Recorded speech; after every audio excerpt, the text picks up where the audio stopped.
دوی خرفبونه دا خدا نانخانه انزاخون نرازی بونا خود دیار کنن لسر راوستاندنا گازه بو نانخانه انوان شلای لجنین آبوری و سوتمنی پارزگاه دوی که و دا خواست کرن او بریاره پلوشتن هکرنه نچار نانخانه خود دای خنه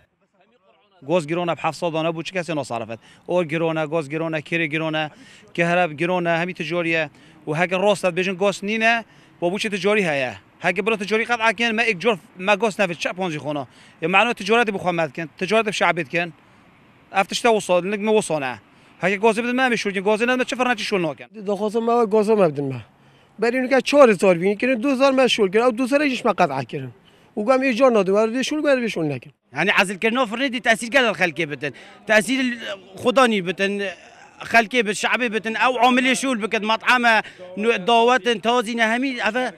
بيشمرجا همي عزل ببت دي همي اودي بتن يعني حكومات ضرر الماد كتن تشينو بتوصل بتن ملاتي ما ناتشور نا رطبه نا تشتا عالم يا ناتشور بيكو ام بخوي هوري كوريا عالم يتكن ام بشين ناني بدن عالمي وجاك جوج ما قد عقل ام ناتشوري فرنا همي عزل ببن بلا هر کس زان فرنا دي عزل بن خرفبویان دا خازادیدنا قی مقام قزازا خو کرن بو گاندنا گازدن خو لیره بوان نهاتدان و نج برا گاندن پیوی مسادانا بنگه چافدریا بازرگانی زاخو کرو وان جی اف بریاره به زیانزانی نو دیت ناوان دی به تبارگرانی یک آمازن بو اولادیان اجبر کو هکر گاز نهاتدان نان ده تگیران کرن اكيد هكرف چند هنه هاتو ريدا کو گاز یا بردام بنه تدانه ده کارودان دی فهبن ده قران نانی جلدن اما کو چافدری بازرگانی ارزاخو پیچ رنگه کی نل گله چند هنه نه کو گاز بهتر را گرتن بس هر که هاتو بریارا را گرتن گاز یا بردام بتن اكيد هجمارا نانی جی دیش 12 نان پی نانت بری ده بنه 8 نان اكيد ورد زیانت خود گله کبن چکو منه بیتن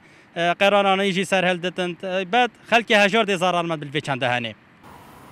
لباجر زاخوز زتری 208 نانخانه هنه و هر یک جوانا بره 500 تا 2000 لیتر گاز ماهانه بکش می 25 سنت با لیترکی ورده گرتن لنوکه او بره جوان هاته برینو نچارن گاز بازرگانی به بوهای که گرانتر بکرن خدا نانخانه گفا دای خستنا نانخانه خود کنو جیم پیوانی دار جی گران کرنا بوهای نانی به چاره دی بینن